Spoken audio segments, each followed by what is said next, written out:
नमः शिवाय। ओम नमः शिवाय। ओम नमः शिवाय। ओम नमः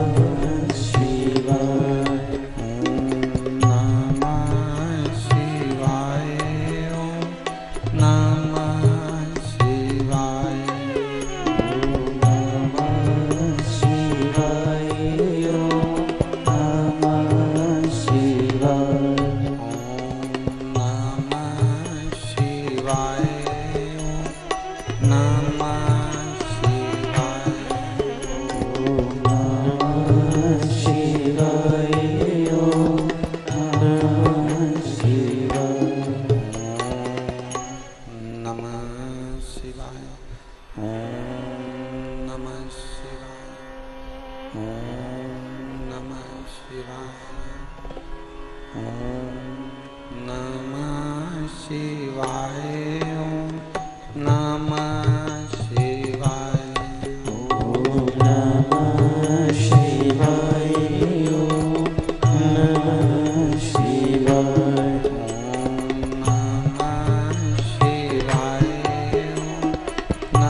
ओम नमः शिवाय।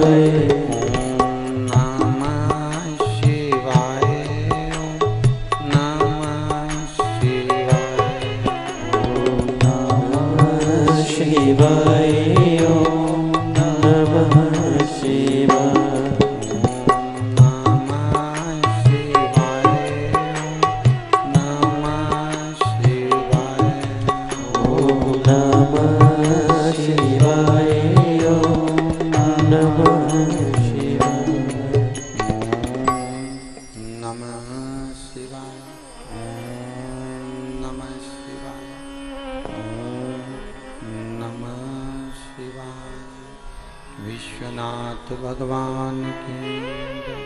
हर हर महादेव। हर हर महादेव। हर हर महादेव।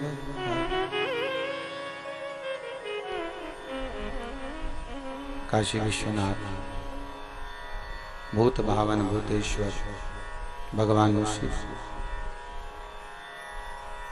जिनकी पुनित पावन शिव महापुराण की कथा मां नर्मदा मां गंगा के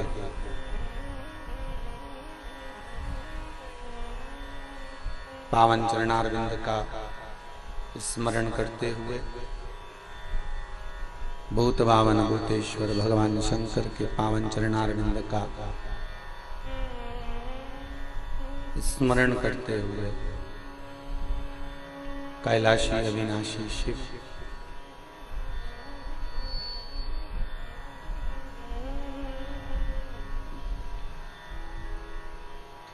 नवरात्र की इस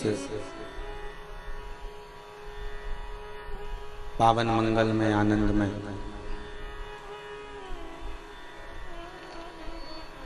सच्चंडी महायज्ञ के साथ में शिव महापुराण की कथा श्री स्वर्गीय श्री राज बहादुर सिंह जी की स्मृति में माता श्रीमती बिंद्रा देवी जी के पुण्य भाग से आशीर्वाद से उनके पुत्र और पुत्र वधुओं द्वारा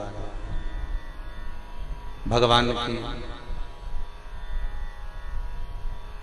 अलौकिक आनंदित पावन शिव महापुराण की कथा श्रवण करने का सौभाग्य प्राप्त हुआ है।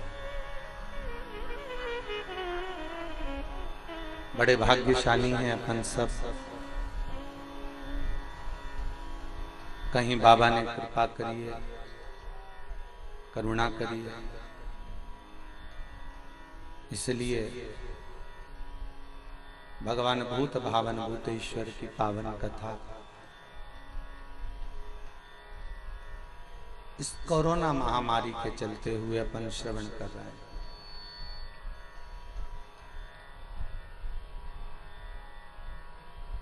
पूरा विश्व जहां कोरोना महामारी के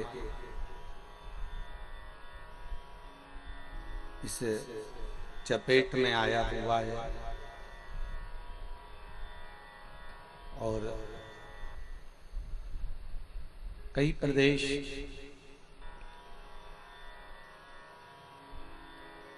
इस कोरोना महामारी से जूझ रहे हैं। ये शंकर की कथा शिव महापुराण यदि आपके कानों तक पहुंच रही है, आपके घरों तक पहुंच रही है, चाहे चैनल के माध्यम से, चाहे फेसबुक यूट्यूब के माध्यम से, अगर आपके मध्य तक ये कथा पहुंच रही है तो ये आप जाने कि शंकर की कथा ही नहीं, स्वयं भूत भावन भूतेश्वर शंकर का एक नाम अक्षर मंत्र जाप अमृत के तुल्य पहुंच रहा है।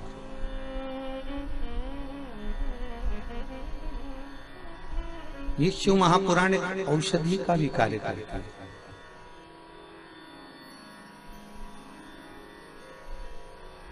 अगर हम श्रवण कर रहे हैं, कथा का रस तत्व ग्रहण कर रहे हैं, तो यही समझें कि एक औषधि है, हमारे को मिल रही है और वो औषधि स्वयं शिव के द्वारा, शंकर के द्वारा करुणा कर प्राप्त हो रही है।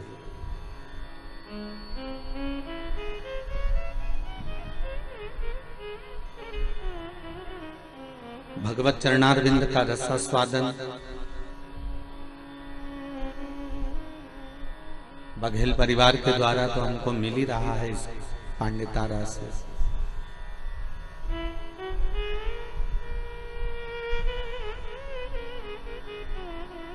पर शंकर की करुणा कुछ आप पर भी कम नहीं है, जो आप इस मन को लगाकर, हृदय को लगाकर, चित्तवृत्ति को लगाकर भगवान की कथा को सुन रहे हैं। तेरे मंदिर में आना मेरा काम है और मेरी बिगड़ी बनाना तेरा काम। उसके दरवाजे तक अगर हम पहुंच गए, कथा के लक्ष्य तत्व तक हम पहुंच गए, भगवान शंकर की कथा के चरणारविंद तक यदि हमने स्मरण तक इस दिल को, इस मन को, इस वृत्ति को, इस चित्त को लगा दिया, तो ये पक्का है कि शिव भी कृपा जरूर करेगा।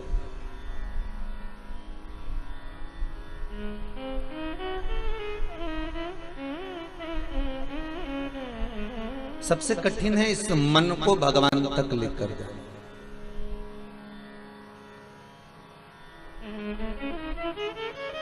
ये कोरोना महामारी में लोगों जो मैसेज कर रहे हैं कि वो इतने थे, ऐसे मर गए, ऐसा हो गया, इतनी बॉडियां पड़ी हैं, ऐसा क्रम हो रहा है, उनसे निवेदन है ये सब ना भेजते हुए अब लोगों को थोड़ा सा हंसाने का प्रयास करिए।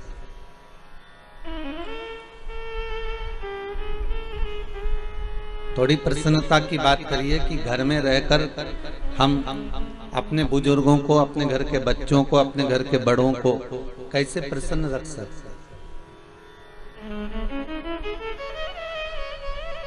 प्रत्येक 100 वर्ष के बाद एक बार तो महामारी आती है।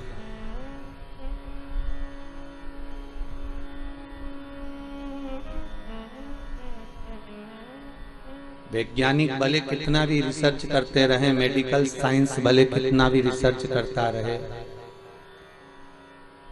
कितने भी आप उड़ान भर लो, कितना भी आप दुनिया भर का झमेला कर लो, पर 100 वर्ष में एक बार योग रहता है ऐसा कि महामारी, इससे पहले की महामारी का तो आपको स्मरण नहीं होगा।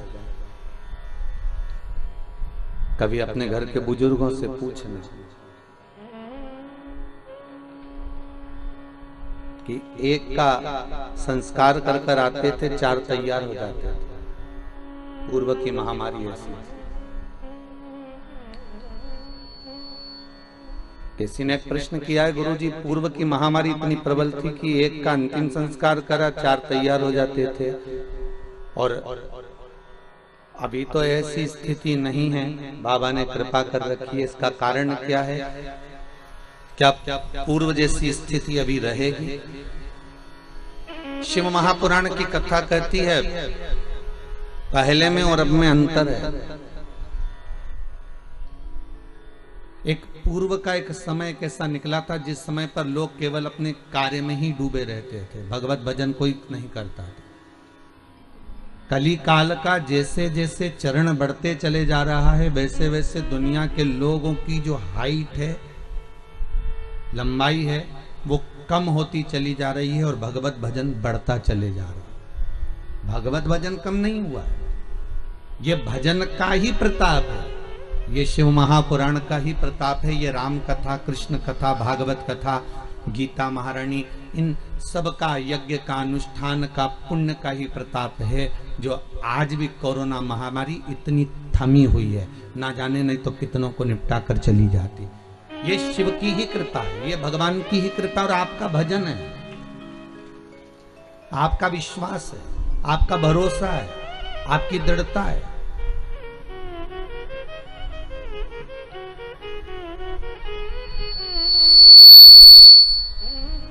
और कोई भी बीमारी आ जाए, आपका शरीर हो चाहे ये दुनिया हो, कोई भी अगर बीमारी आती है तो थोड़ा समय लेकर जाती है। आप ये ना सोचिएगा कि एकदम चली जाएगी, आपने तो बस केवल उसको भगाने का प्रयास कर लिया और चली गई। नहीं नहीं, आपको ये पिछले वर्ष में जब आदरणीय नरेंद्र जी मोदी जी ने, इस राष्ट्र के पीएम ने, हर प्रदेश के सीएम ने, प्रदेश के कलेक्टरों ने, एसडीएम ने, डीएसपी ने, डॉक्टरों ने, सबने तुम्हारे हाथ जोड़ जोड़ कर कहा था कि मास्क लगाइए, हाथ धोते रहिए, सोशल डिस्टेंसिंग का पालन करिए। अगर पिछले बार जैसा तुमने करा था वैसा की वैसा ही क्रम चालू रखते तो आज ये वापिस पलट कर नहीं आता। पर आप कमाने में इतने अग्रण्य हो गए कि आप उस बीमारी को फिर भूल गए, और वो चिंगारी कहीं ढेर में दब गई थी, वो वापिस प्रकट हो गई, कोई हवा का संचार होते फिर वापिस सामने आ गई। पर घबराना नहीं है, आपकी भक्ति बड़ी प्रबल है, आपका विश्वास, आपका भरोसा, आपका भजन बड़ा प्रबल, और उस भरोसे को जब तक आप प्रबलता में रखोगे, उस भरोसे को आप प्रखरता में रखोगे तो वो नष्ट नहीं होने देगा। डिगोमती, आपका विश्वास जितना दृढ़ होगा, आपका भरोसा जितना प्रबल होगा, उतना भगवान मिलेगा, उतनी भगवत पद की प्राप्ति है। आज पूरे भारतवासियों को, संपूर्ण विश्व को यमुना महारानी भूमंडल पर आई थी, जैसे गंगा पृथ्वी पर आई थी, ऐसे ही यमुना महारानी भी आज ही के दिन, आज यमुना छठ भी है, माँ दुर्गा का आज कात्यायनी स्मरण है, छठ वाले। आज ही के दिन यमुना मैया भूमंडल पर पृथ्वी पर आई थी। यमुना जी के प्रागट्य उत्सव की, जन्म उत्सव की, यमुना जी के पृथ्वी पर पधारने की सभी भारतवासियों को बहुत बहुत बधाई हो। श्याम सुंदर श्री यमुने महारानी की जय। माँ यमुना आपके जीवन का सुख प्रदान करे। आज पूरे भारत की भूमि पर आज का जो दिन होता है नवरात्रि का जो छठा दिन होता है यमुना महारानी के प्रागट्य का रहता है, इसलिए छठे दिन के पहले पंचमी, छठ और सप्तमी, ये 3 दिन ऐसे रहते हैं कि इस बीच में जो माता कात्यायनी का दिन होता है और यमुना जी का प्रगट दिवस होता है, इस दिन जैसे एक नदी का संचार भूमंडल पर आता है तो थोड़ा ना थोड़ा प्रत्येक देश में, प्रदेश में चारों तरफ थोड़ा थोड़ा हवा का संचार रहता है, थोड़ा थोड़ा ऐसा लगता है कि मौसम चेंज हो रहा है, पानी के छींटे जैसा रहेगा, थोड़ा हवा का संचार बना रहेगा, ये सब क्रम रहता है जो नियम बना हुआ है शास्त्रों का वैसा। क्योंकि पटरानी जब यमुना देवलोक से उतर कर इस मृत्यु लोक में आती है तो उसका एक आदर, उसका एक सम्मान, उसका एक सत्कार होता है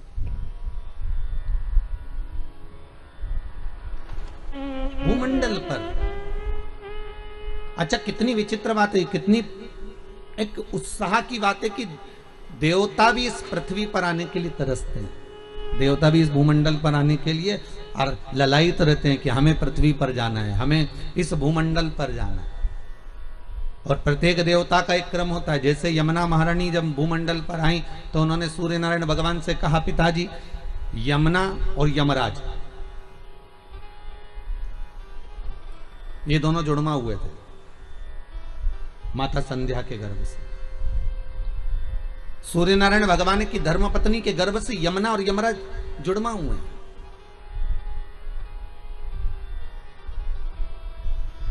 बस मात्र कुछ मिनट का अंतर है यमुना और यमराज में।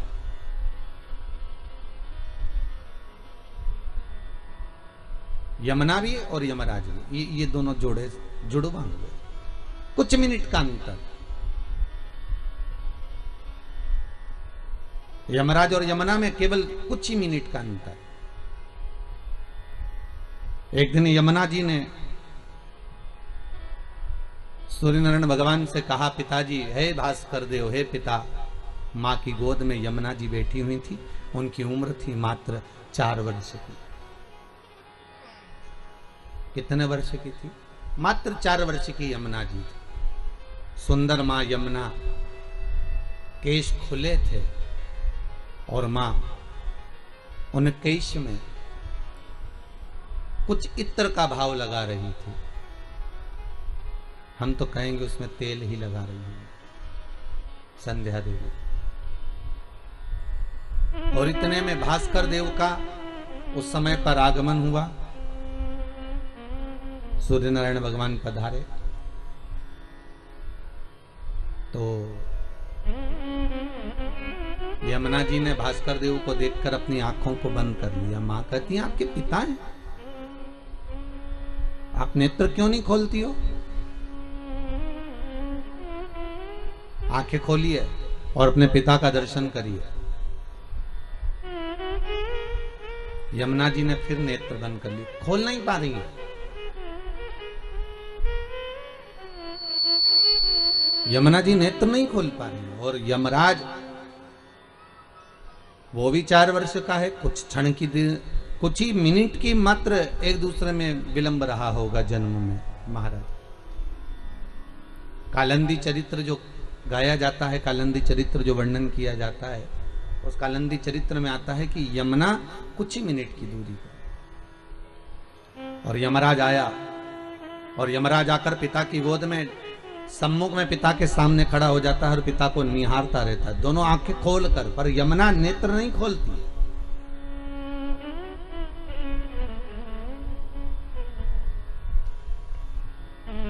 अगर आज कलिकाल की रीत से अगर देखा जाए ना तो बड़ा विचित्र संवाद है महाराज है कि बेटा बाप के सामने खड़े होकर बात और संवाद कर लेता है। अगर यमराज और भास्कर देव की कथा को हम सुन रहे हैं तो यमराज और सूर्य नारायण की कथा, बाप और बेटे की कथा सुन रहे हैं तो यमराज स्वयं सूर्य नारायण भगवान के सामने खड़े होकर बात कर रहा है। मतलब यह सिद्ध है कि बेटा बाप से बात कर सकता है, बेटा बाप के सामने बोल सकता है, बेटा बाप के सामने चिल्लाकर भी बात कर सकता है, बेटा बाप को आंख भी दिखा सकता है, बाप बेटे से बात संवाद कर सकता है, बाप बेटे को चिल्ला सकता है। ये सामने हो रहा है। पर एक घर की जो बेटी है घर की जो कन्या है, घर की जो छोटी लाडली पुत्री है, उस बेटी का नियम देखिए कितना प्रबल है कि वो अपने बाप को भी देखकर आंख बंद कर लेती है कि मेरा पिता खड़ा है तो मुझे मर्यादा में रहना चाहिए। मेरा बाबुल खड़ा है, मेरा पिता खड़ा है, तो बेटी मर्यादा में आ जाती है, बेटी मौन हो जाती है, बेटी नेत्र बंद कर लेती है। बेटी अगर पिता बैठे हैं तो वहां से साइड में से निकल कर चली जाएगी। बेटी बाप के सम्मुख में नैन नहीं मिलाएगी, बाप के सामने खड़े होकर जीवान नहीं चलाएगी, बेटी बाप के सामने खड़े होकर अपशब्द नहीं कहेगी। जैसे एक पिता ने अपने बेटे से कहा, बेटा, वो बेटा बुलेट चालू कर रहा था, मोटरसाइकिल चालू कर रहा था, स्कूटर चालू करके जा रहा था, तो पिताजी नावे लगे, ये बेटा इधर आ। क्या है पिताजी? मोटरसाइकिल चालू करी, चालू छोड़कर पिताजी के पास गए, हाँ बोलो, अंदर से एक गिलास पानी ला दे। बेटे को गुस्सा आ गया, बेटे की तो शादी भी नहीं हुई थी और क्रोध आ गया उसको बहुत थे, और क्रोध आकर अंदर गया, माँ, ओ माँ। माँ बोली, हाँ बेटा। पिताजी में तो बिल्कुल रत्ती भर की अकल नहीं है, मैं गाड़ी चालू करके जा रहा हूं और मुझे बुलाकर कह रहे हैं कि पानी ला दे अंदर से। मम्मी, पापा को पानी दे देना। और बेटा गाड़ी चालू कर कर गया, भट भट करके वो निकल गया। माँ पानी लेकर अपने पति के पास आई, लो ये पानी पी लो। क्यों, तुम्हारा बेटा, तुम्हारा राजकुमार, तुम्हारा लाडला इतनी जल्दी में कहाँ जा रहा है? तो माँ कहती है, रेलवे स्टेशन पर प्याऊ लगाइए, पानी पिलाने जा रहा है। बाप माथा ठोक कर बोला, गजब की औलाद है, बाप प्यासा बैठा है और रेलवे स्टेशन पर पानी पिला रहा है। ये औलाद है। और इतनी देर होती है, एक बेटी अगर कह देती, पिताजी कह देते बेटा मुझे पानी पीना है, तो बेटी 50 काम छोड़कर पहले अंदर जाती है और पानी ला कर देती है। ये यम और यमुना की कथा है, कोई साधारण कथा नहीं है महाराज।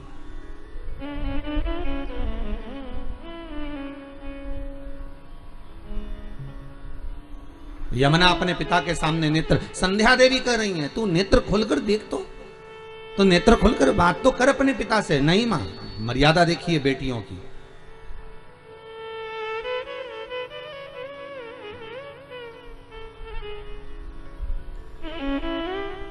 बेटा तो केवी देता है, एक बढ़िया शानदार मोबाइल दिला दो पापा,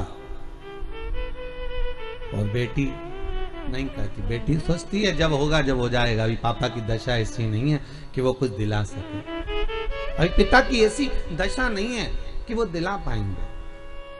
मेरे बाबुल की दशा में जानती हूं, एक बेटी अपने बाप की दशा को जल्दी पहचान जाती है कि मेरे पिता के पास में इतना धन नहीं है, मेरी माँ के पास में इतनी दौलत नहीं कि मेरे माँ बाप मुझे अच्छे कपड़े दिला दें या अच्छे वस्त्र। बेटा तो डिमांड कर लेता है, बेटा तो खड़ा होकर कह देता है मुझे अच्छा पढ़ना है, मुझे वहां जाना है, मुझे मेरे दोस्त एंजॉय करने जा रहा है, मेरे दोस्त वहां जा रहा है, मेरे दोस्त वहां जा रहे हैं, मुझे जाना है, 500 रुपए दो, 1000 रुपए दो, 2000 रुपए दो। और बाप बेचारा जेब में से टटोल कर उस बेटे को दे भी देता है।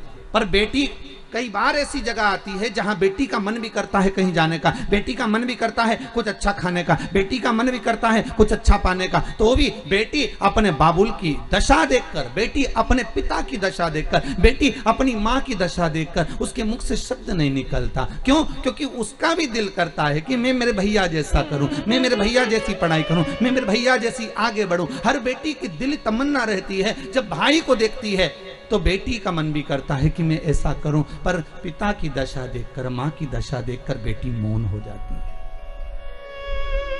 बेटी की मौनता हो जाती है। वो उस जगह पर मौन है, वो उस जगह पर चुप है, वो उस जगह पर शांत हो जाती है कि अब मैं अगर बोलूंगी और मेरे पापा के पास में नहीं होगा तो वो बेचारे क्या सोचेंगे कि मेरी बेटी को मैंने नहीं दिलाया। तो बेटी कभी नहीं कहती, हाँ जरूर जाकर जरूर देखती है, मेरे बाबुल के पास पहुंचकर पापा के पास में भले चली जाएगी, पानी ला देगी, चाय बना देगी, पापा मैं चाय ला दूं आपको, हाँ बेटा मैं आपको पानी ला दूं बाबू, हाँ बेटा मैं पानी रख दूं बाहर, हाँ बेटा मैं पाँव धो लूंगा। बाप भले बेटी का स्नेह और बेटी का बाप के प्रति स्नेह है। ये शिव महापुराण में अगर आज यमुना जी के जन्म की कथा निकली है, यमुना के कालंदी के प्रागट्य की कथा निकली है, तो ये कथा द्वारिका खंड में से कालंदी प्रसंग में से मैं बाच रहा हूं। अगर कोई पढ़ना चाहे तो पढ़ सकता। कोई कहे कि यमुना जी का ये चरित्र कहाँ से लेकर आए, तो आप द्वारकाधीश कथा में से कालंदी प्रसंग को निकालकर उसमें पढ़ सकते, उसमें से प्राप्त कर सकते, आप उसमें से निकाल सकते। बेटी बेटी होती है। पटरानी यमुना 4 साल की थी, पर यमुना जी के नेत्र पिता से नहीं मिलाए। आज भी यमुना के नेत्र नीचे ही हैं। अगर आप लोगों ने कभी यमुना जी का दर्शन करा हो, तो जैसे मेरे श्री जी बाबा के नेत्र हैं, वैसे यमुना जी के नेत्र भी नीचे हैं। यमुना जी के नेत्र सामने नहीं है, यमुना तिरछे नेत्रों वाली नीचे नेत्र है। कटाक्ष यमुना जी के नीचे है। बाबुल से नहीं मिलाती, बाबुल की दशा देखती है। और कितना सुंदर प्रसंग है, जब सूर्य नारायण भगवान परिक्रमा करते करते संध्या देवी के कक्ष में पहुंचते हैं, तब संध्या देवी बाद में जल लेकर आती है। सबसे पहले यमुना दौड़कर अपने पिता के लिए पानी लेकर जाती है। मेरा बाबुल आया है बहुत समय के बाद, क्योंकि ये कर्म में लगे हैं, ये धर्म कर्म में जब मनुष्य व्यस्त हो जाता है, उसके लिए एक बेटी का होना जरूरी है, क्योंकि बेटी ही एक ऐसी होती है जो सम्मुख में आकर खड़ी हो जाती है। बाबुल ये लीजिए, मैं तुम्हारे लिए जल लेकर आई हूं। यमुना दौड़कर 4 वर्ष की बेटी और नेत्र बंद, तो मां संध्या कर रही है। अपना बाबुल आया है, आपका पिता आया है, सूर्य नारायण जी आए, भास्कर देव आए, रविकर आए, आप इनसे कुछ बोलोगी नहीं? यमुना मौन। कितना सुंदर प्रसंग है। जैसे पिता आए तो यमुना ने अपना मुख अपनी मां की साइड कर लिया, और मां उसकी बालों को हाथ से संवार रही है, यमुना के केशों को। पटरानी यमुना के केशों को मां संवार रही है। देखिएगा कितना सुंदर प्रसंग है। माता संध्या की गोद में यमराज जिस जंघा पर बैठता था, जिस गोद में बैठता था, उस गोद में, उस स्थान पर यमुना कभी नहीं बैठी। बहुत ध्यान दीजिएगा कथा पर। शायद ये कथा आप लोगों ने सुनी ना सुनी, पर बहुत ध्यान दीजिएगा। मां संध्या की गोद में, अपनी माता की गोद में, जिस गोद में यमुना बैठती थी, जिस ओर बैठती थी, और यमराज जिस ओर बैठता था, यमुना उस यमराज वाली जगह पर भी नहीं बैठी।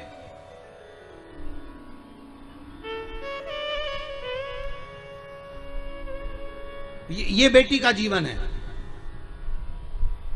मम्मी क्या बनाया तुमने? भजिया बनाया। भुजिया बनाया? अच्छा। मम्मी क्या बनाया तुमने? मैंने थोड़ा सा मालपुआ बनाया। मालपुआ? तो मम्मी भाई के लिए ले जाऊं, भाई को दे दूं? रसोई घर में से दौड़ दौड़ कर बेटी सबको परोसती है, सबको लाकर देती है, सबको खिला देती है। आखिरी में वो घोल मालपुए का कम पड़ जाता है, तो माँ कहती है ले तू भी बैठ जा, मम्मी अब बना लो, अपन दोनों साथ खाएंगे। और जब मालपुआ मात्र 2 बनते हैं, तो माँ कहती है तुझे भी खा लेना था, सबने 3-3 4-4 खाया, तेरे पास में एक ही आया। बेटी कहती है माँ भाई ने खा लिया ना, पिता ने खा लिया ना, अपन दोनों को एक आया, कोई बात नहीं, अगली बार फिर मालपुआ बना लेंगे, फिर खा लेंगे। बेटी का हृदय, बेटी का दिल है, बेटी का दिल। जिनके घर में बेटी नहीं होती वो बड़े खुश होते हैं कि मेरे घर में बेटा ही बेटा है, बेटी नहीं है। हम बड़े भाग्यशाली हैं, हमारे घर में बेटा है, बेटी नहीं है। हम कहते तुम्हारे बराबर दुनिया में कोई कंगाल नहीं होगा, तुम्हारे बराबर दुनिया में कोई भिखारी नहीं होगा अगर तुम्हारे घर में बेटी नहीं है। तो कल एक भैया जी हमारे सामने खड़े होकर कह रहे थे गुरुजी ऐसा वर दे दो, मेरी बेटी की शादी है, बस अच्छे से हो जाए, आशीर्वाद। हम करें, आशीर्वाद की जरूरत ही नहीं है। 3 के भाग्य का धन हर व्यक्ति को मिलता है। पहला बहन बेटी के भाग्य का, दूसरा गौ माता के भाग्य का, तीसरा संत और ब्राह्मण के भाग्य का। अगर आपके घर में बहन बेटी आ रही है, आपके घर में बहनें आ रही हैं, आपके घर में बेटी ने जन्म लिया है, तो उसके भाग्य का धन तुमको जरूर मिलेगा। दूसरे नंबर पर गौ माता अगर तुम्हारे घर में है, या तुम गाय को 1 रोटी दे रहे हो, गौ माता की सेवा कर रहे हो, भले तुम्हारी गरीब परिस्थिति है, भले तुम्हारे पास में कुछ भी नहीं है, तो भी तुमने अगर गौ माता की सेवा करी है, गाय को 1 रोटी दी है, गाय को चारा दिया है, गाय की सेवा करिए तो उसके भाग्य का धन तुमको जरूर मिलेगा। दूसरा, तीसरे नंबर पर है संत ब्राह्मण के भाग्य का। अगर कोई ब्राह्मण, कोई संत, कोई साधु, कोई सन्यासी, कोई तपस्वी, कोई साधक, कोई उपासक, कोई ब्राह्मण तुम्हारे घर में आया है, तुम उसकी सेवा कर रहे हो, तुम उसको एक गिलास पानी भरकर पिला रहे हो, तुम उसको भोजन बनाकर खिला रहे हो, उसके भाग्य का धन घटेगा नहीं, उसके भाग्य का धन तुमको प्राप्त होगा। ये तीन के भाग्य का धन कभी नहीं कटता। पहला बहन बेटी के भाग्य का, दूसरा गौ माता के भाग्य का, तीसरा संत ब्राह्मण के भाग्य का। ये कभी नहीं घटता, ये बढ़ता है, ये घटने वालों में से नहीं है। अगर तुम्हारे घर में बहन बेटी आई है और तुमने उसको एक साड़ी भी दी है तो तुम्हारे घटने वाला नहीं है, वो बढ़कर ही तुम्हें मिलेगा। तुमने गाय को अगर एक रोटी दी है, उसका भाग्य तुमको प्रबलता में ही प्रदान करेगा।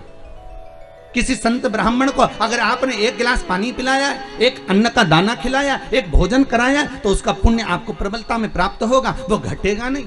ये घटने वालों में से नहीं है कि घट जाएगा, ये प्रबलता में प्राप्त हो जाएगा।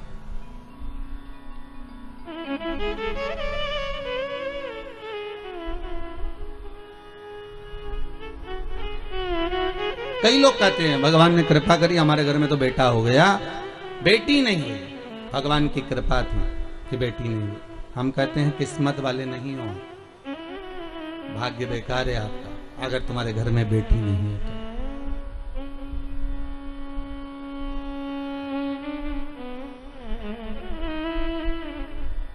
पूछा गया, किसी ने पूछा कि गुरुदेव, जिसके यहाँ पर बेटी नहीं होती, आप कहते हो उसका भाग्य अच्छा नहीं होता, ये बताओ भगवान फिर बेटी क्यों नहीं देता? फिर तो उसको बेटी देना चाहिए। हर एक व्यक्ति के घर में एक बेटी तो देना ही चाहिए। अगर 2 लड़के दिए हैं, 3 लड़के दिए हैं, तो एक कन्या तो देना चाहिए। हमने कहा गरुड़ पुराण में लिखा है कि बेटी भगवान जान करके नहीं देता है, क्योंकि 94 तरह के नरक में से एक नरक ऐसा है जो कन्यादान करने वाले ही छूट पाते हैं। जिसने कन्यादान नहीं करा होता उस व्यक्ति को उस नरक में पटका जाता है, और सबसे लंबा समय उसी नरक में पटका जाता है जो कन्यादान का होता है। तो भगवान भी सोच कर देता है कि इसको अगर नरक भेजना है थोड़ा बहुत, तो मतलब भले इसने पुण्य करा, भले सारे सत्कर्म करे, पर कन्यादान नहीं करा, तो भगवान कहता है इसके एक रास्ता नरक का खुला हुआ है, इसको नरक थोड़ा सा तो भोगना ही पड़ेगा, क्योंकि कन्यादान नहीं करा।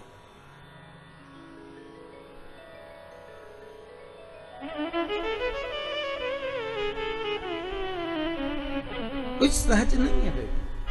यमुना नेत्र बंद करती है, नेत्र बंद।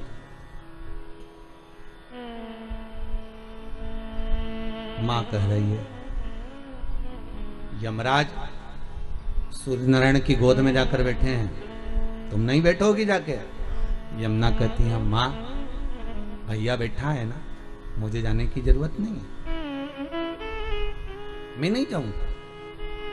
मां संध्या देवी कह रही है, तुम्हारे पिता सूर्य नारायण से तुम्हारा भाई बहुत कुछ मांग रहा है, क्या तुम कुछ नहीं मांगोगी?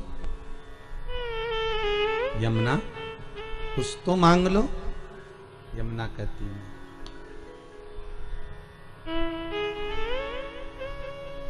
मैं नहीं मांगूंगा। 12 वर्ष की यमुना जी हो गई। कितने साल की हुई? 12 वर्ष की। इस कथा को आपने सुना ना सुना, पर आज यमुना छठ है, यमुना जी का प्रागट्य दिवस है। श्रीमद् वल्लभाचार्य जी ने यमुना जी के महत्व को बहुत दर्शाया। नमामि यमुना महम सकल सिद्धि हेतु मुदा मुरारी पद पंकज स्फुरंत मंडित कंठमा तटस्थ नवकानना प्रगट मोद पुष्पाम्बुना सुरस सुरस पूजिते स्मृतम श्री विवृति। यमुना के एक एक महत्व का व्याख्यान वर्णन श्रीमद् वल्लभाचार्य जी ने कहा।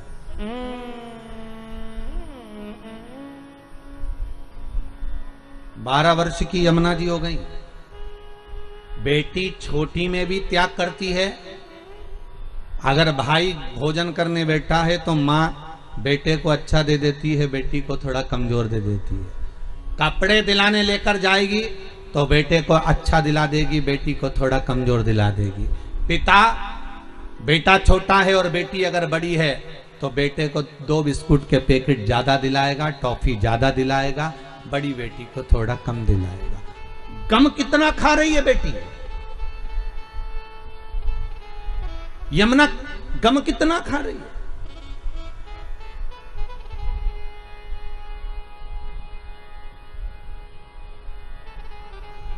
दिला दिया।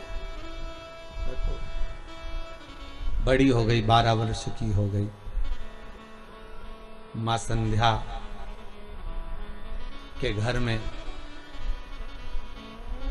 और 2 बच्चों का जन्म हो गया, और 2 जन्म। ताप्ती और शनि। एक लड़की और हो गई, क्या नाम था? ताप्ती और शनि।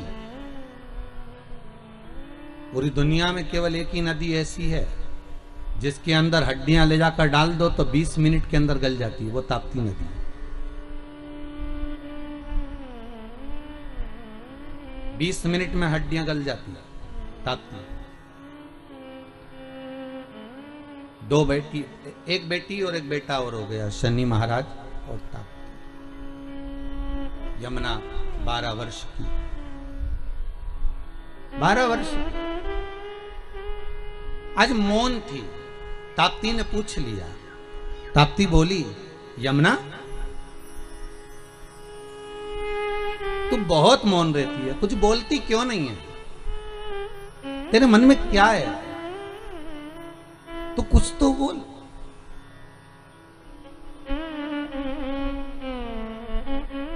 यमुना कहती है, ताप्ती मैं तुझे कहूंगी पर तू किसी को बोलेगी तो नहीं? ताप्ती कहती, नहीं नहीं मैं नहीं बोलूंगी। बता अच्छा क्या बात है, तू बोल क्या कहना चाहती है। और धन्य है यमुना, धन्य धन्य। हरि खम्मा हरी यमुना मां झांकी अलबेली। धन्य।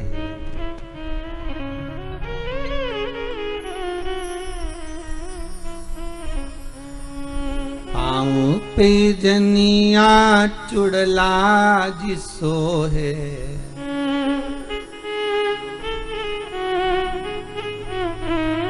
शीश चुनर मोरी माँ झांकी अलबेली।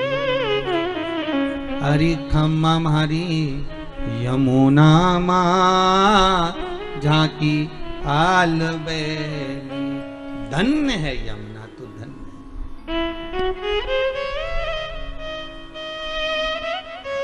मैं जो कहूंगी तू पिता से तो नहीं कहेगी? ताप्ती कहती तू पिता से डरती है? नहीं, बेटी बाप से डरती नहीं है, बेटी बाप का कायदा करती है, बेटी बाप का सम्मान करती है। फिर कहूंगा एक बार, बेटा एक बार अपने माँ बाप को दुखी देख सकता है पर बेटी कभी अपने माँ बाप को दुखी नहीं देखेगी। बहुत ध्यान रखना, माँ बाप कभी नहीं देख सकते। तो डरती है पिता से? नहीं। फिर क्यों कह रही है कि तू किसी पिता को मत बताना? मैं तो बस इतना कहना चाहती हूं कि तू बोलना मत ही पिताजी से कि मैं चुप क्यों रहती हूं, मैं मौन क्यों रहती हूं। क्या चाहती है बोल। यमुना जी कहती हैं, मैंने पिता के मुख से सुना है द्वापर में भगवान विष्णु का एक अवतार पृथ्वी पर होगा और भगवान कृष्ण रूप में देवकी के गर्भ से प्रकट होकर यशोदा की गोद में जाकर खेलेंगे और उनका श्याम वर्ण रहेगा, बड़े श्याम वर्ण के वो रहेंगे, सांवरे वो रहेंगे। तो फिर दिक्कत क्या है तेरे को? तू क्या चाहती है? यमुना जी कहती हैं बस मन में वही श्याम की मूर्ति समा गई है, अब उस सांवरे को मुझे अपना बनाना है। पर दिक्कत एक हो गई है, क्या कि सांवरे श्याम है और मैं बड़ी सुंदर गौरी। कहते हैं 33 कोटि देवताओं में सारे देवी देवताओं को लाकर खड़ा कर दो और उन देवी देवताओं की पुत्र वधुओं को खड़ा कर दो, उनकी बेटियों को खड़ा कर दो, उसमें भगवान सूर्य नारायण के सारे बच्चों को खड़ा कर दो, सारे देवी देवताओं की संतानों को लाकर खड़ा कर दो, उसमें सर्वश्रेष्ठ सुंदरता अगर किसी की थी तो महारानी यमुना की थी। इतनी सुंदर, इतनी गौरवर्ण, पूरा शरीर गौरा, मां बड़ी सुंदर, बड़े बड़े नयन, पर पिता के कारण नीचे दृष्टि रखती थी। इतनी सुंदर मां यमुना थी, इतनी सुंदर, अलौकिक। कहते हैं मां यमुना के चेहरे पर जब केश आ जाते थे तो कहें स्वयं ताप्ती नदी आकर, स्वयं ताप्ती मां आकर कहती थी, जीजी ये केश थोड़ा सा सवार ले तो घनी सुंदर लगती है। बहुत ध्यान देना, बहुत ज्यादा सुंदर थी इसलिए ताप्ती भी थोड़ा सा ध्यान देना, थोड़ा सा। ताप्ती को ने बहन, इसके बाद भी थोड़ा सा मन में ईर्ष्या का भाव आ जाता है, थोड़ा सा। अब देवरानी जेठानी में देख लो, अगर एक आध देवरानी सुंदर हो या जेठानी सुंदर हो, या एक आध जेठानी बहुत काम करने वाली हो, एक आध देवरानी बहुत काम करने वाली हो, तो ही उसको लगे कि बताओ ये कहाँ इतना मन में आ जाए, इतनी सुंदर बहन है। सुंदरता का भाव, यमुना बड़ी सुंदर। दिल में बस एक ही बात अड़ गई कि वो सांवला है।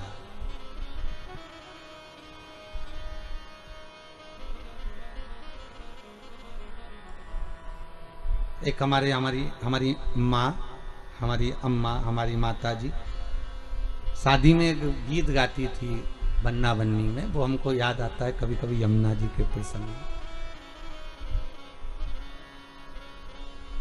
मैया मन में यही पछतावना, बन्ना बन्नी में हमारी माँ गाया करती, तो हमको थोड़ा सा याद है कि मैया मन में बड़ा पछतावना, मैं गोरी रही बरसावरा, बन्नी काहे करे पछतावना, तेरी मैया गोरी री पिता सांवरा। हमारी माँ गाया करती है। तो शायद यमुना जी का प्रसंग वही वर्णन कर रहा है कि मैं इतनी गोरी, मैं इतनी सुंदरवान, और मैं जिसको स्नेह करती हूँ, जिसको मैं अपना द्वापर में जाकर बनाना चाहती हूँ, वो सांवरा है। मेरे पिता कह रहे हैं कि वो श्याम वर्ण का है, वो सांवरा है।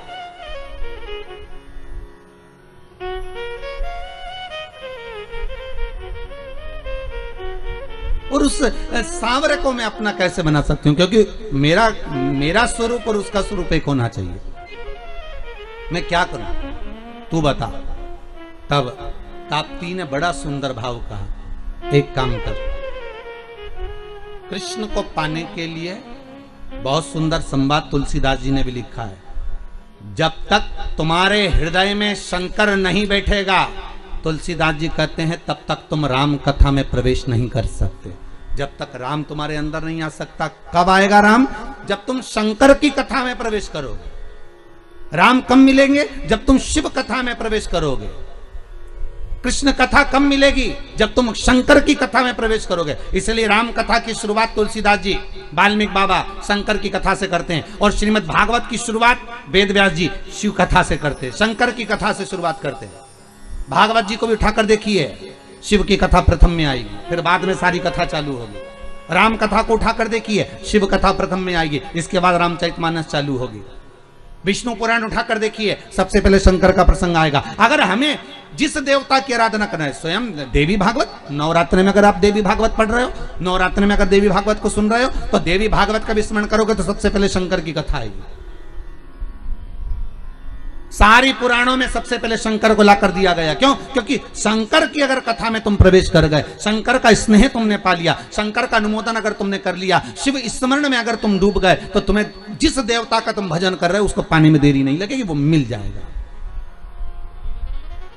पर दुनिया इतनी विचित्र है कि सारे देवता को रिझाना पसंद करती है, शंकर के पास बाद में जाती है। और बाद में कब जाएगी? जब कोई बीमार पड़ गया, किसी का एक्सीडेंट हो गया, कोई बहुत ज्यादा बेकार हालत में पड़ गया, तब पंडित जी को फोन लगा के बोलेंगे महामृत्युंजय का पाठ कर दो। पंडित जी मन में सोचे ये तो कभी शंकर जी के नहीं रिझाती थी, ये कभी तो शंकर का नाम नहीं लेती थी, ये शंकर का कभी भजन नहीं करती थी, सारे मंदिर गई पर शिव जी के मंदिर कभी नहीं गई, कभी एक लोटा पानी नहीं चढ़ाया, कभी शंकर का अनुमोदन नहीं करा, और उल्टा कहती थी कि हम शंकर का प्रसाद नहीं लेते, और उल्टा कहती हम शंकर के मंदिर नहीं जाते। बताओ, अब एक तरफ तो ये कहे कि शंकर के मंदिर नहीं जाऊं, प्रसाद नहीं लो, और आज जब दुख की घड़ी आई तब शिव याद आ गया, तब शंकर याद आया, तो भी शंकर के मन में अभिमतता नहीं। शंकर कहते हैं भले बाद में आया तो मेरे करीब में।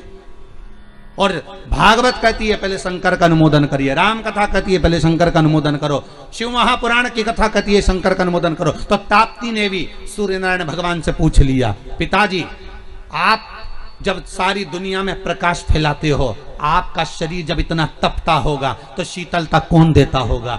तब शंकर भगवान ने तुरंत कहा, जब कोई भक्त एक लोटा पानी लेकर शंकर पर चढ़ाता है और वो शंकर का चढ़ा हुआ जल गोल जलाधारी से निकल कर चरण से सबसे पहले नीचे की ओर जब आता है, मात्र एक बीते की दूरी पर वो पानी जब बहता हुआ आता है, सूर्य नारायण कहते हैं वो जल मुझे मिलता है और मेरे शरीर की तपन समाप्त हो जाती है। जरा देखिए, लिंग पुराण में उठाकर देखिए, स्कंद पुराण को उठाकर देखिए, और दोनों पुराणों का वर्णन स्पष्ट कर रहा है कि भगवान सूर्य नारायण, इसलिए शायद यही शास्त्र वर्णन करता है, इसीलिए शायद शिव महापुराण में स्पष्ट किया गया कि शंकर की पंचायत में सूर्य भी विराजमान है।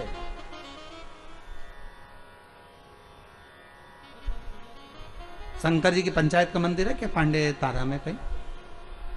शिव पंचायत का? अरे बोलो तो सही, शिव पंचायत का कोई मंदिर है? नहीं है। शिव परिवार का तो होगा पर पंचायत का नहीं होगा। पंचायत का मंदिर तो मुझे नहीं लगता कि प्रतापगढ़ में भी हो, शायद है प्रतापगढ़ में पंचायत का मंदिर, बहुत बढ़िया होना चाहिए, बहुत बहुत सुंदर बात। शिव पंचायत, पंचायत में कौन कौन होते हैं? शंकर, दुर्गा जी, सूर्य नारायण भगवान, भगवान नारायण और गणेश जी महाराज, बस ये पंचायत।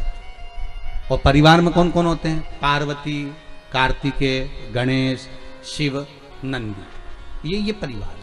शिव पंचायत में केवल 5, और शायद इसीलिए शिव महापुराण की कथा में जो पंचायत का महत्व कहा गया, उस पंचायत में सूर्य की भागीदारी जो कही गई है कि एक बीता। आपके यहां अगर कहीं पर आपने शिवलिंग का दर्शन करा होगा, ये शिवलिंग है, ये जलाधारी है, ये पानी निकलने का स्थान है। यहां से जहां से पानी नीचे गिर गया और गिरने के बाद जब एक बीते तक जाता है, उस एक बीते पर सूर्य नारायण भगवान का भाग चालू हो जाता है। एक बीते पर क्यों कहते हैं? जिसको चर्म रोग हो जाता है, जिसका शरीर सफेद पड़ गया, चमड़ी बेकार हो गई, काला पड़ गया, शरीर में कहीं चट्टे पड़ गए, कहीं शरीर में दाने पड़ गए, पूरा चेहरा बेकार हो गया, पूरा शरीर बेकार हो गया, तो क्यों कहते हैं कि एक बीता जब पानी बह जाए, उस बहे पानी को हाथ का लेपन कर कर शरीर पर लगा लिया जाता है, शरीर ठीक होने लगता है। सूर्य का भाग वहां से चालू हो जाता है।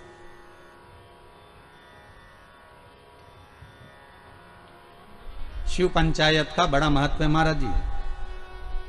अगर आप लोगों ने लिंग पुराण पढ़ी होगी या शिव महापुराण पढ़ी होगी तो उसका बड़ा महत्व है महाराज। कहते हैं अदालत में अगर कोई केस चल रहा है, चाहे वो नौकरी से जुड़ा हुआ हो, चाहे सर्विस से जुड़ा हुआ हो, चाहे प्रॉपर्टी से जुड़ा हुआ हो, अदालत में अगर कोई केस चल रहा है और बहुत समय से चल रहा है और उसकी कोई सफलता नहीं मिल रही, कोई सफलता नहीं मिल रही, तो शिव पंचायत के मंदिर में जाकर महाराज 5 पुष्प, एक एक पुष्प एक एक देवता देवी को समर्पित कर दो और उनके चरण में मक्खन का लेपन कर दो। काय का लेपन करना है? माखन का लेपन कर दो और 5 देवताओं के सामने चौमुखी 5 दिए लगा, 4 बत्ती के घी के, गाय के घी के, एक एक देवता के सामने एक एक दिया लगाओ पंचायत का, और काम ना कर कर वापिस लौट कर आ जाइए। वो केस विजयता अगर देगा तो आपके पक्ष में ही देगा, हार नहीं सकते। शिव पंचायत का बहुत प्रबल भाव है महाराज। शिव पंचायत कोई साधारण नहीं होती।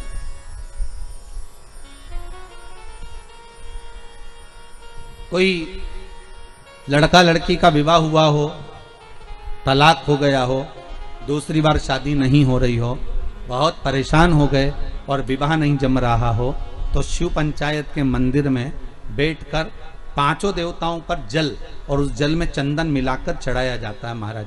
केवल 3 प्रदोष चढ़ा देते हैं, चौथी प्रदोष तक तो बाबा कृपा ही कर देता है महाराज। शिव पंचायत का इतना महत्व है। शिव पंचायत कोई साधारण नहीं होती महाराज। शिव पंचायत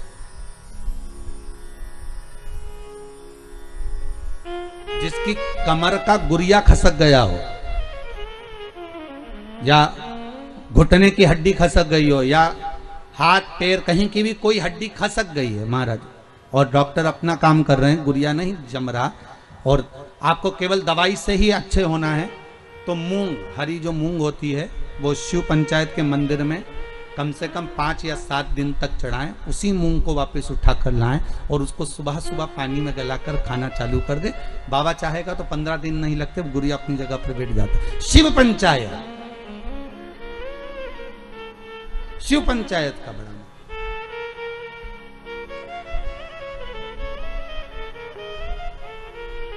सहज नहीं है शिव पंचायत। तो भगवान शंकर की कथा कर रही है। अगर कहा मान लो मैंने कह दिया, ताप्ती कहती है मैं पिताजी से पूछूं, तो पिता से कहा पिताजी आपके शरीर पर इतनी ताप पड़ती है, ए बाबुल ए पिता। ताप्ती छोटी थी तो कह देती थी पिता से तुरंत जाकर। छोटी बेटी में और बड़ी बेटी में अंतर होता है। बड़ी बेटी मर्यादा में रहती है, बोलती कम है, और छोटी तो तड़ तड़ बोल बुला के बोझ जाए। उसको जो बोलना है ना छोटी को, वो तो बोल देगी, वो रुकती नहीं है। बहनों में यही भाव है। बहनों में जो बड़ी बहन होती है ना, वो थोड़ी शांत रहती, शीतल रहती, और छोटी वो तो 2 मिनट, जी जी तू चुप रहे, मैं सब बोल दूंगी, बस बात इतनी। तू तो ये बता लड़का पसंद है कि नहीं है, जुमाने का देखा, तो वो कह दे नहीं इतना कोई बस, तो तू क्या करना, तू शांति बैठ, बाकी सब मैं निपटा दूंगा। और छोटी गई, मम्मी हाँ तुम जीजी की शादी जहां कर रही हो ना, अच्छा नहीं लग रहा है, बताओ। वो बड़ी नहीं बोल पाई, इसने जाके बोल दिया और सबके सामने बोल दिया। ले तो दूल्हा भी मैं बैठा था, बापड़े ने सोचा चलो वापिस चलो क्या करे। जब यही बोल रही थी क्या छोटी छोटी बोलती नहीं, बड़ी बोलेगी नहीं, और छोटी तुरंत ओ बोला बोल चली बस जा। अच्छा शादी ब्याह में भी बहुत ध्यान रखना पड़ता। बड़ी बहन की शादी कैसे भी कर दो, पर छोटी की में अगर जरा सी कमी रह जाए ना, तो बोले बिना नहीं रहती। हाँ इतना था तो भी तो अच्छे से नहीं करी, बस बताओ। छोटी छोटी होती है, हम तो कहते छोटी खोटी भी होती है। छोटे खोटे बहुत उद्यमी भी रहते, बोलने में भी एकदम फटाक, जो बोलना है बोल दिया। ताप्ती ने कह दिया पिताजी आपसे बस केवल इतना कहना है कि आपको वो शीतलता, जब आपका शरीर इतनी तपन देता है, आपका शरीर इतना प्रकाश देता है, तो आपको वो शीतलता कहां से मिलती है। तो भगवान सूर्य नारायण कहते, भास्कर देव कहते हैं, जब कोई शंकर पर 1 लोटा पानी चढ़ाता है, उसका चढ़ाया हुआ जल जब मुझे प्राप्त होता है, तो मुझे उसमें शीतलता का अनुभव हो जाता है। अब विचार करिए, कई किसी ने हमसे पूछा भी है कि हम सूर्य नारायण भगवान को अर्घ दें और कभी कभी नहीं दें, और हम शंकर के मंदिर में जाके पानी चढ़ाते हैं, तो उससे सूर्य नारायण भगवान को फल प्राप्त होता है क्या? क्यों नहीं होता। आप अगर शंकर को जल चढ़ा रहे हो तो ब्रह्मा को भी जल चढ़ गया, शिव को जल चढ़ाया तो भगवान विष्णु को भी जल चढ़ गया, शिव को जल चढ़ाया तो जगदम्बा को भी जल चढ़ गया, शंकर को जल चढ़ाया तो गणेश जी को भी जल चढ़ गया, शंकर को अगर जल चढ़ाया तो कार्तिकेय को भी जल चढ़ गया, और शिव को अगर जल चढ़ाया तो 33 कोटि देवता, जहां से पानी बहता है वहां तक 33 कोटि देवता विराजमान होते हैं। इसलिए शंकर का जल लांगा नहीं जाता, वहां 33 कोटि देवता विराजमान होते हैं। सबको जल का भाग मिल गया। एक साधे सब सधे, एक जगह खोदे जाओ पानी तो निकले। खोदो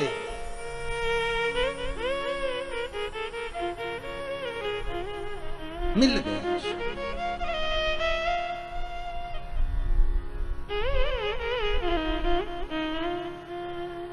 ताप्ती ने सुन लिया। जी पिताजी को शंकर जी से भाग प्राप्त होता, इसलिए तपन नहीं होती। मैं तुझे एक बात कहूं, तू ठाकुर जी को बाद में भजना, कन्हैया को बाद में प्राप्त करना, सांवरिया की तू बाद में हो जाना। पहले एक निवेदन करती हूं, पहले शंकर का अनुमोदन कर, शिव का अनुमोदन, शिव का स्मरण, हाँ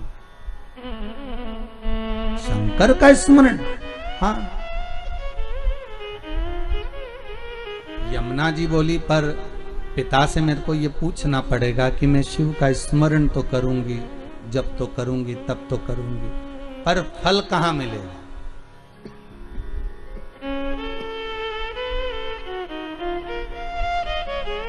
फल कहां मिलेगा? बहुत ध्यान दीजिएगा महाराज। शिव महापुराण की कथा कहती है, देवलोक में कितना भी अच्छा काम कर लेना उसका कोई फल नहीं मिलता। फिर से बोलो एक बार, किस लोक में? देवलोक में। देवलोक में जाकर तुम भगवान का भजन करोगे उसका कोई फल नहीं मिलेगा। बहुत ध्यान दीजिएगा। देवलोक में जाकर तुम कथा सुनोगे उसका कोई फल नहीं मिलेगा। देवलोक में जाकर तुम दान दोगे उसका कोई फल नहीं मिलेगा। देवलोक में जाकर तुम एकादशी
तेरे संग में रहूंगी ओ भोलेनाथ, तेरे संग में रहूंगी ओ भोलेनाथ, तेरे संग में रहूंगी ओ भोलेनाथ, तेरे संग में रहूंगी ओ भोलेनाथ, तेरे संग में रहूंगी ओ भोलेनाथ, तेरे संग में रहूंगी ओ भोलेनाथ, तेरे संग में रहूंगी ओ भोलेनाथ। आओ से दोनों हाथों से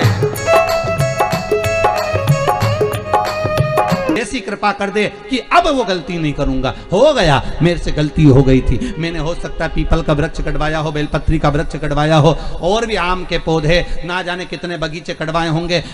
जब मैंने कॉलोनी काटी होगी, जब मैंने प्रॉपर्टी बनाई होगी, जब मैंने कुछ निर्माण करा होगा, ना जाने कितने ऑक्सीजन देने वाले इन वृक्षों को काटा होगा, तो उसका भाग हो सकता है मेरे कर्म में लिखा होगा। पर आज क्षमा मांगता हूं कि अब नहीं होगा। उस परमात्मा से भले पलंग पर पड़े हो पर क्षमा याचना कर लो, उससे मांगो क्षमा। वो पिता है और बाप हमेशा अपने बच्चे को माफ कर देता है, ये पक्का है। हो सकता है गलती हुई होगी तो मेरा शंभू, मेरा त्रिकालदर्शी, मेरा कैलाशी क्षमा भी कर दे।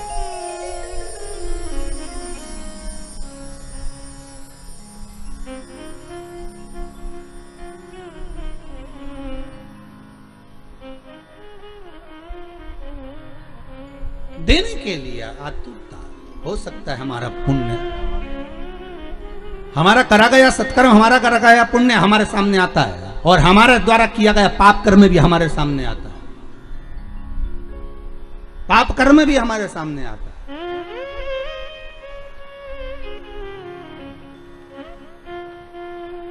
फिर निवेदन करूंगा, मत बुरे कर्म कर बंदे वरना पछताएगा, भगवान की आंखों से तू बच नहीं पाएगा, तू बच नहीं पाएगा।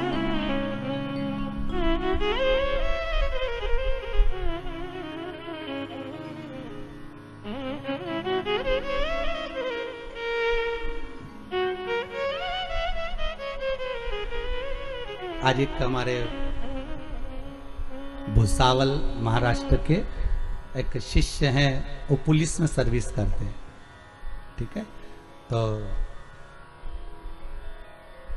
रणवीर जी करके उनका नाम है। उन्होंने एक प्रश्न किया है व्हाट्सएप पर। प्रश्न बहुत सारे होते हैं, तो उन्होंने श्योर प्रश्न भेजा होगा, वहां से हमारे पास आया कि गुरुदेव, जब इतनी बड़ी महामारी चल रही है, इतना बड़ा क्रम चल रहा है, उसके बाद में भी सब अपने अपने घर में बैठे रहते हैं, पर पुलिस वालों को, बेचारों को बाहर लगाया जाता है। हम पुलिस में सर्विस करते हैं और हम कोई बाहर लगाते हैं। हर जरा सी भी समस्या होगी तो पहले पुलिस बाहर खड़ी होगी। युद्ध भी हो रहा है तो उन्हीं को लगाया जाता है, दंगा भी हो तो उन्हीं को आओ आगे, कोई हड़ताल भी करे तो उन्हीं को आगे रखा जाए, बीमारी भी है तो तुम ही आगे आओ। तो ऐसा हमारे साथ क्यों होता है? तो हमने उनको लिखकर भेजा है कि जब अमृत निकला था तो वो कलश जो था ना, उसका भाग अमृत तो सबने पी लिया था, पर जो खाली जो लोटा था ना, वो तुम्हारे खाते में आ गया था। और तुम्हारे खाते में जब वो खाली लोटा आया, पर दुनिया के लोगों ने देख लिया कि लोटा इन्हीं की है मिला है, तो अमृत इन्हीं ने पिया। तो सबको लगता है कि इनने अमृत पी रखा है, इसलिए इनको आगे खड़ा कर दो। वो लोटा तुम्हारे पास में है, भले अमृत दुनिया ने पिया हो, पर लोटा तुम्हारे पास है। तो दुनिया ये जानती है कि इनने अमृत तत्व को पी रखा है, इसलिए इनको आगे रखा जाए।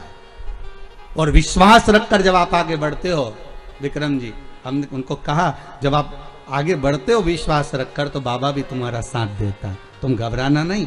अगर महामारी में भी अगर आज आप सामने आकर सेवा दे रही है पुलिस प्रशासन, गवर्नमेंट, सरकार, डॉक्टर, सिस्टर, ये आदि कादिक जितने आगे आकर अगर सेवा दे रहे हैं, तो आपका साथ देने वाला वो शंभू बैठा है। बस आप सत्कर्म करना, उसका ध्यान अच्छे से करना, उसका स्मरण अच्छे से, वो सुख देगा, वो आनंद देगा।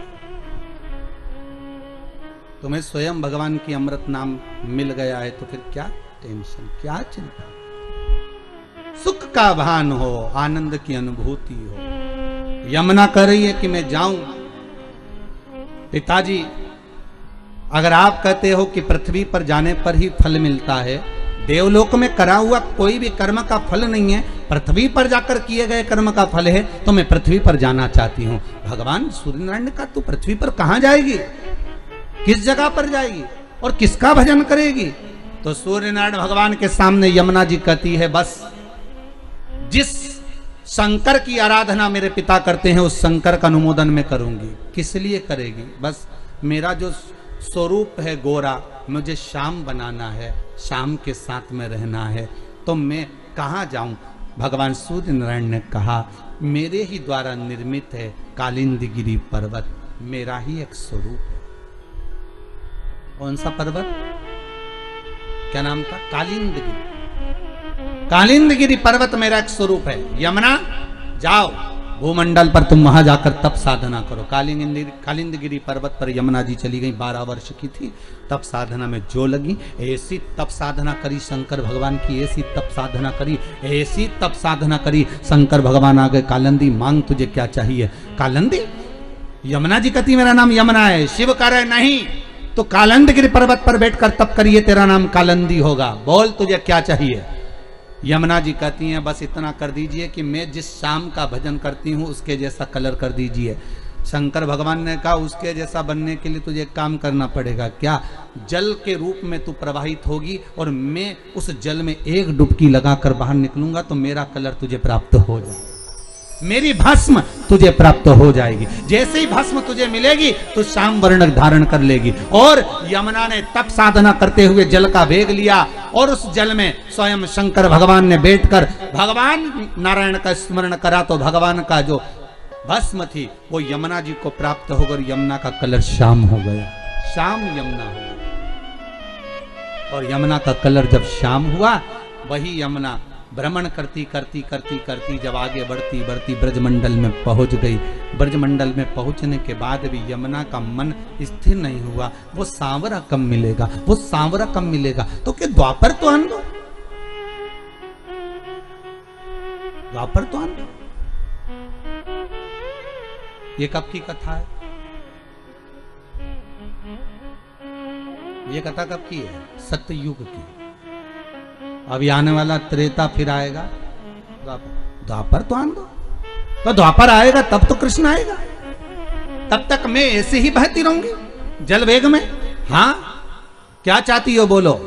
तो कहा, जिस ब्रजमंडल में मेरा सांवरा, मेरा सांवरिया, मेरा कृष्ण प्रगटेगा, उस ब्रजमंडल में मेरा एक महल बनवा दो, मेरे ही जल के ऊपर, मैं उसमें बैठकर साधना करूंगी।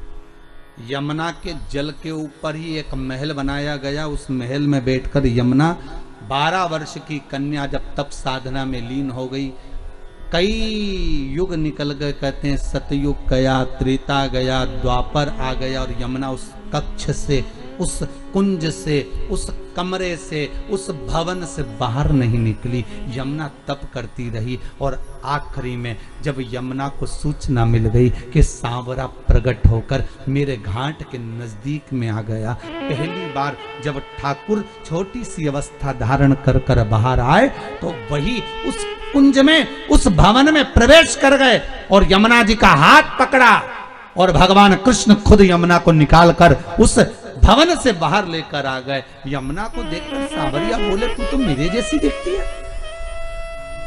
मेरा स्वरूप तुझे मिला, तू मेरे जैसी दिखती है।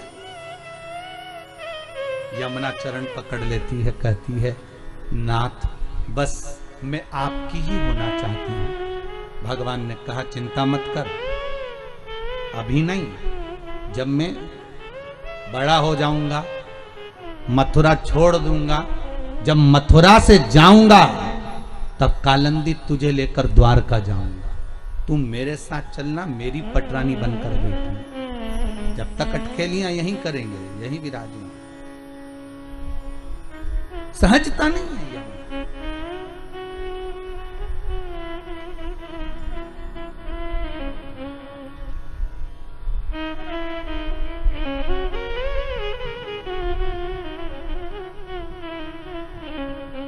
धन्य है माया, धन्य। धन्य है वो सूर्यनारायण भगवान की डीकरी, धन्य है वो सूर्यनारायण भगवान की बेटी, धन्य।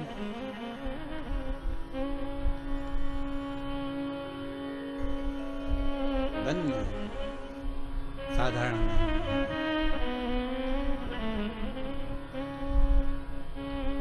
भगवान की अविरल भक्ति का स्वरूप है। आज भगवत स्मरण का जो सुख का भाग कहा गया वो साधारण नहीं हो सकता। शिव महापुराण की कथा कहती है भगवान शंकर का चरित्र वर्णन करता है। कल कथा जो चल रही थी उसमें अपन ने एक व्याख्यान सुना था मंथन का। उस मंथन में विष निकला तो शिव को मिला,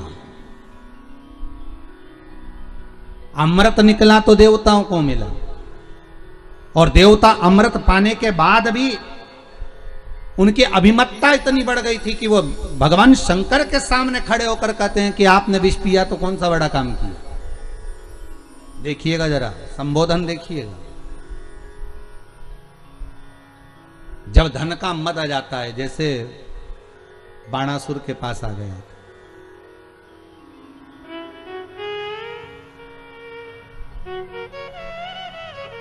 कितना तप करा था बाणासुर ने, बहुत साधना करी। और बाणासुर ने जब तप करा, तप करने के बाद बाणासुर के पास में जब बहुत तप बाणासुर ने कर लिया, शंकर जी प्रकट हो गए, मांगो तुम्हें क्या चाहिए, क्या चाहते हो तुम, क्या मांग रहे हो, क्या दें हम तुमको, बोलो क्या प्रदान किया जाए, हम तुम्हें क्या दे सकते हैं, बोलो। बाणासुर ने कहा अगर आप हमें देना चाहते हैं तो हमारे 1000 हाथ कर दीजिए। शिव जी ने कहा ठीक है, 1000 हाथ दे दिया। अब 1000 हाथ मिल गए तो बाणासुर जहां युद्ध करने जाते वहां विजय होकर आ जाते। अब बाणासुर को लगता कि बता मेरे इतने हाथ, अब तो कोई मेरे से युद्ध करना ही पसंद नहीं करता। अब हाथ खुजाते बाणासुर के, तो एक दिन शंकर जी के पास ही पहुंच गया। शंकर जी से बोला भोलेनाथ भोलेनाथ। शंकर जी बोले बोलो क्या बात है, अब फिर वापिस आ गए तुम, क्या मांगना चाहते। मांगना नहीं है, आपके साथ युद्ध करना है। शंकर जी ने पूछा मेरे साथ युद्ध काहे को। तो बाणासुर कहते हैं अब मेरे इतने हाथ देखकर कोई मुझसे युद्ध ही नहीं लड़ता, सब मेरे सामने हार जाते हैं। अब मेरे से कोई युद्ध लड़ने वाला चाहिए, तो युद्ध लड़ने वाला कोई दूसरा नहीं, तुम मेरे सामने युद्ध करने आओ। शंकर भगवान बैठे थे, पार्वती मैया की आंखों में अश्रु भर गए। मां जगत जननी जगदम्बा रो पड़ी। शिवजी ने पूछा पार्वती तू क्यों रो रही है। पार्वती जी कहती हैं आप कहते थे कि बाणासुर तो मेरा शिष्य है, बाणासुर तो मेरा गण है, बाणासुर तो मेरा द्वारपाल है, और ये बाणासुर तो हाथ सामने आकर कह रहा है कि तुम युद्ध लड़ो, मेरे को तुमसे युद्ध लड़ना है। पार्वती चिंता मत कर, चिंता नहीं करना, अपने को टेंशन नहीं लेना हो, काहे की चिंता करना। जरा जरा सी बात में तू रोने बैठ जाती है टेंशन लेकर। अब नारी का स्वभाव है, स्त्री है।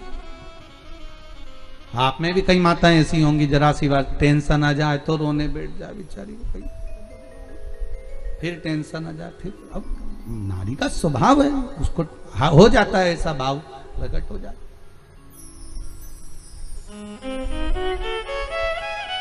हो गए। क्यों रो रही है, बस आप जान तो रहे हो प्रभु कि वो बाणासुर आपको ललकार रहा है, तो ललकारने दे, तो क्यों चिंता करती है। बाणासुर ने फिर आवाज लगाई, ए भोलेनाथ क्या मुझसे डर गए। शंकर भगवान बाहर नहीं निकले तो स्वयं भगवान विष्णु को क्रोध आ गया, और भगवान विष्णु आकर भगवान शंकर से कहने लगे आप इससे भय खा रहे हो, आप इससे डर रहे हो। शिव जी बोले मैं इससे डर नहीं रहा, मैं इससे भय नहीं खा रहा हूं, मैं डरा नहीं हूं इससे, हो मैं डर नहीं रहा हूं इससे। तो फिर आप युद्ध करने क्यों नहीं जाते, जाओ युद्ध करने के लिए। शंकर भगवान बोले बात इतनी सी है कि अगर जिस बेटे को मैंने एक महल बनाकर दिया, उस बेटे के महल को बाप कैसे तोड़ सकता है। अरे बोलो भाई, आप लोग भी तो कथा सुन रहे हो तो स्मरण करते होगे, आपको ध्यान में होगा, पिताजी बेटे का मकान बनवाए और बेटा लड़ाई कर ले, झगड़ा कर ले, तो क्या बाप बेटे का मकान तोड़वा देगा? अरे बोलो जम के, तोड़वाएगा? नहीं, माँ मना कर देगी, रहने दो, काय को तोड़वा रहे हो, अब हो गया, झगड़ा कर लिया, कर लेने दो। औलाद तो अपनी है, बेटा तो अपना है, संतान तो अपनी है। पूत कपूत सुने हैं पर ना माता सुनी कुमाता, कह दिया उसने, कह दे दो, कह दिया ना, कह दे दो। भगवान विष्णु कह रहे हैं तो आप उससे डर रहे हो? नहीं नहीं, डरने वाली बात नहीं है। तो फिर क्या चाहते हो? शंकर भगवान बोले हजारों हाथ मैंने दिए हैं और अगर मैं ही काटूंगा तो दुनिया के